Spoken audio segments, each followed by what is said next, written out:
Hey everybody, welcome to Obscurities in Miniatures, and I have a treat to share with you guys today. So, I've mentioned before in the past, I am a big Junji Ito fan. I've really enjoyed his work, and Uzumaki is probably one of my favorite comics, and I was hoping I would have a new copy of it, because I told you I lost it, and I don't know where it is. I don't think I gave it to anybody. Maybe I did. Anyway, I'm rambling about that, but that's not the point here. The point is, I came across a wonderful little Kickstarter by a certain artist that I'd been keeping my eyes on anyways and wanted to feature on this channel. So I thought, oh, I have got to get this filmed and shown to you folks.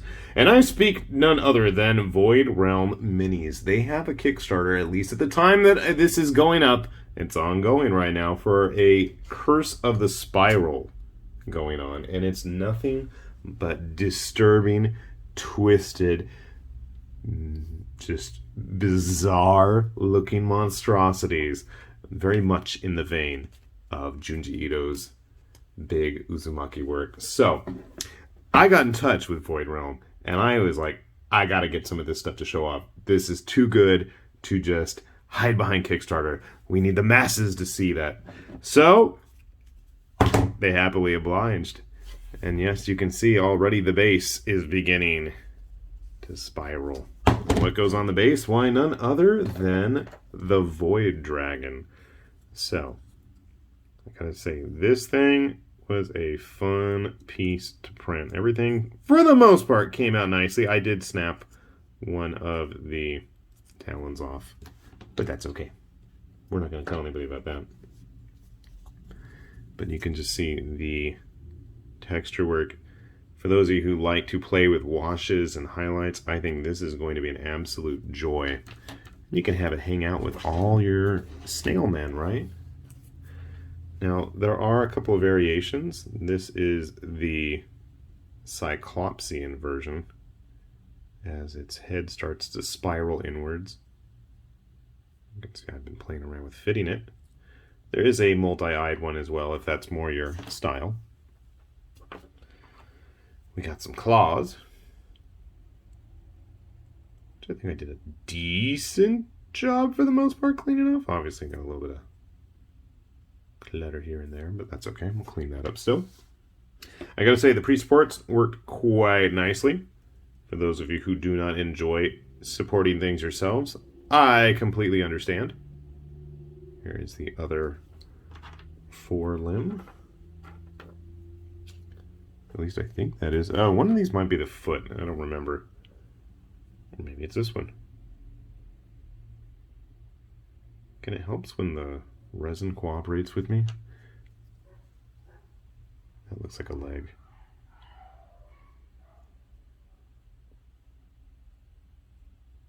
Here's another one I broke. Shh, don't tell anybody. Don't want the spiral to curse me. Here we have a nice gooey tongue. And what does that tongue go to, you may wonder? Well, it goes to the body, which is a twisted mass of wiggles and spirals. But there is a method to this madness. Oh! Hey there, friend. How you doing? Now, looking at this guy, I'm starting to wonder if everything is actually, like, supposed to be coming off him and his body is just twisted. Okay, no, that's not the right. Twisted and spiraled to the point that that's where he is currently? I don't know.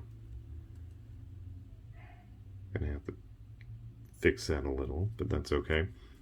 That's more me not doing a good job of cleaning out the keyed sections. I have a bad habit of that. Oh, and finally we have the tail. It did take me maybe 2 days to get everything on my Sonic Mini, which is probably one of the smaller print plates out there. So if you're worried about big, massive models like this thing, because I mean, this is taking up a good amount of space in front of me here. If you're concerned about that, be comfortable in the knowledge that yes, everything will fit on the print plate with no issues. I was able to get that all done with no problems. So where is our friendly witch hunter when we need him. There you are. Yeah, just to give you guys a good idea of what we're talking in terms of size. So this is a big boy. If it was a boy, I don't probably want to know. But I do know that I want to get this thing put together. I am itching to wait and get it all grossly displayed in front of you. So give me a sec, we'll put it all together and we'll see how things turn out. All right, we got our Uzumaki Void Dragon all put together here. If I can keep him from knocking himself over, that'll be the real question. And he is a big boy. He is quite the tall piece in the end. I can't even fit it on the screen. So you can see he actually does balance fairly well. And I'll even let you guys know, I haven't even finished gluing him together. I didn't bother with that tail. Not tail, the tongue that he's rolling around on top of there. It's not even glued on yet. But you can see here, it seems to have a nice sturdy spot, and obviously once he's glued on, that's going to be an even better solution. But I kept it off for now just because it's going to be such a hassle to get underneath there, and I'm pretty sure I've got this the right way. Not 100%, but I didn't glue the tongue on either. I think just for ease of painting, I'm going to hold off on that. I worry a little about the wings. They're lightweight enough, but I always get paranoid about big wings like this. I'm probably going to put a little bit of green stuff or some kind of putty. I think not only just to help support it, but also to help cover up the seams. It's a bit too obvious. Everything else I think is held in place pretty well, and the connection ports are hidden quite nicely with the way that the limbs are kind of spiraling out of the body. You can see his head there as his entire neck is completely twisted all over the place. Now, the big question is going to be how to paint him up. I'm thinking I'm going to go with like a nice reddish, purplish base and just kind of build up from there. What do you guys think? But I gotta say, it is a nice looking kit, and especially once you've got him on that base, if I am doing that correctly.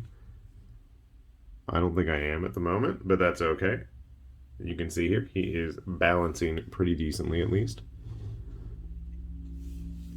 Personally, one of the things I am most looking forward to with the Kickstarter that he is originating from is all of the scenery with the spirally plants and the snail men. I mean, if you've read Ito stuff, if you're familiar with Uzumaki, and if you're not, there is going to be an animated version coming up in the near future. Snails do play a very prominent role, obviously with their snail shells. We have another flying guy. Oh, darn, I wish I had my Avatars of War giant demon lord flying around, but alas, he is sitting outside waiting for the sun to shine some more so he can get some nice UV rays. But I gotta say, I am impressed with not only the level of detail, but the ease of building, the ease of getting all those pieces onto the print plate.